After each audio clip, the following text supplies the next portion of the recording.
Κανά της Γαλιλαίας, τίμιον αναδείξε το γάμα δια της εις παρουσίας, αυτός και νυν τους δούλους σου, ο εν της ουρανής, Αγίας. Άιντε κι άλλο. Κύριε ελέησον. Μεγαλύσει την νηφία σου Αβραάμ και ευλογήθηκε όσο Ισαάκ και πληθύθηκε τόσο Ιακώβ, πορευόμενος εν ειρήνη και εργαζόμενος εν δικαιοσύνη τας εντολάς του Θεού.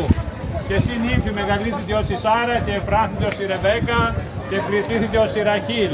Εφρενωμένη το ιδίο ανδρή φυλάτους. Δέοι μας και της των επικοινημένων αγαθών απολαύσεως, πρεσβείας της Αγίας Θεοτόκου και πάντων των Αγίων. Δόξα τω Χριστέ.